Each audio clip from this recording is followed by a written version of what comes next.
А спонсор этого видео – мой паблик ВКонтакте. Игровые новости, анонсы стримов и иногда даже различные инсайды. Подписывайся, не пожалеешь. Всем привет, с вами Хикаро, и в этом видео я расскажу вам, почему игры могут быть произведением искусства. Подчеркну слово «могут». Вообще, что такое искусство? Задайтесь этим вопросом, и вы утонете в огромном количестве интерпретаций этого понятия. Да, человечество летает в космос, но до сих пор не определилось с четким значением понятия искусства. Перечитав тонну самых разных интерпретаций определения искусства, я пришел к такой максимально простой формуле. Да простят меня знатоки в этой области, но я вот так понял. Значит, есть автор, а есть средства, инструменты, которыми автор пользуется, создавая свое произведение. Будь то холст для художника, бумага для писателя, камень для скульптора, партитура для музыканта и так далее. Но соединив эти два элемента, мы получим просто хорошую ремесленную работу. Не каждая картина, не каждая мелодия, не каждая книга, вышедшая из-под пера даже талантливого автора, является произведением искусства. Нужно что-то еще, нужен секретный ингредиент. Я не шучу, я не знаю, что это такое. Нечто, что отделяет обычные картины, литературные произведения, мелодии, кинофильмы и все прочее от произведений искусства. Назовем это душой произведения, что ли, куда каждый автор, создавая произведение, вкладывает что-то свое. Будь то какие-то свои переживания, свой посыл или свое видение этого мира, да что угодно. Но сложив эти три ингредиента, мы получим произведение искусства? Нет. Нужен еще один четвертый ингредиент – признание обществом. Любой из нас может намалевать на листе бумаги черный квадрат и считать это произведением искусства, твердя всем, что «да я туда вложил все переживания никчемности и ограниченности своей жизни». Но если этот твой квадрат не признан обществом как произведение искусства, то он таковым и не является. Подытожим, из чего состоит искусство, по моему мнению. Из авторства, средства, секретного ингредиента, души, называйте как хотите, и всеобщего признания.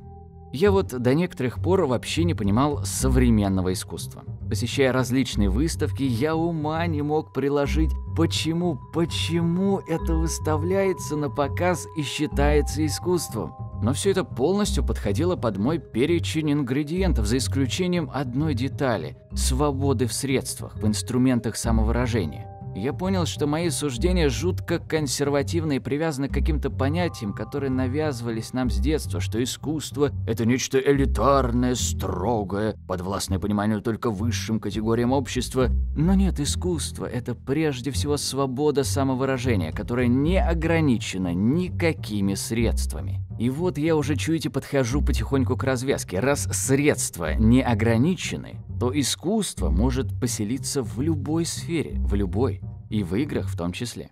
Тем более, что игры-то как раз используют самые традиционные средства выразительности. Ничего экстравагантного. Литературу, музыку, актерское мастерство, изобразительное искусство, режиссура и так далее. То, что по отдельности давным-давно уже считается искусством. Но тут есть большое «но». Многие делают ошибку в споре по этой теме, мол, над играми трудится огромное количество творческих специалистов, которые работают не покладая рук, и как после этого вы не можете назвать игры искусством?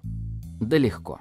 Как я уже сказал, не каждая работа сценариста, композитора, актера, дизайнера, работающего над игрой, может стать произведением искусства. А так как игра – это огромный комплекс работ, то для того, чтобы игра целиком стала произведением искусства, нужно, чтобы все составляющие этому званию соответствовали. Это проблема в том числе и кинематографа, который искусством уже давно признан. Кинематограф до игр обладал самым большим спектром средств выразительности, игры же пошли дальше. Они вобрали в себя все средства выразительности кинематографа и добавили к этому еще и интерактивность. Как оказалось, интерактивность для многих – это камень преткновения на пути к признанию игр как искусства. Готовя это видео, я перечитал множество статей и различных мнений авторитетных людей, и очень многие отмечали, что интерактивность игр идет вразрез самому понятию искусства, так как удаляется рука автора, стирается его посыл. Иными словами, в игру ты можешь играть не так, как этого требует замысел создателя, ты можешь не понять, что тебе хотел сказать автор. Ну, видимо, люди, приводящие такие домыслы, совершенно в игры не играли, так как многие современные игры весьма и весьма линейны. И интерактивны они только в строго определенных рамках, очерченных как раз автором. Не скажу, что такой подход хорош для игр, но это показывает, что игры, они пластичны. Они могут принять совершенно любую форму, не лишаясь при этом своей, скажем так, игровой сущности. Подводя итог всему сказанному, хочу сказать, что глупо отрицать, что игры могут быть искусством, но опять же, далеко не все и сразу. У игр есть потенциал для того, чтобы достичь этого. Достигли ли они этого звания сейчас? Нет, так как не хватает одного из 4 ингредиентов. Помните, о чем я говорил? О признании. Геймеры не в счет. Если бы игры признавались как искусство, мне бы не пришлось делать это видео.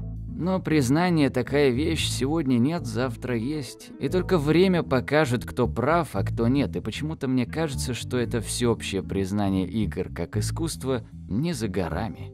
Другое дело, а нужно ли играм быть искусством? Это уже отдельный вопрос, над которым я попрошу подумать вас и написать о своих размышлениях в комментариях. Да, вот ж тема для разговора.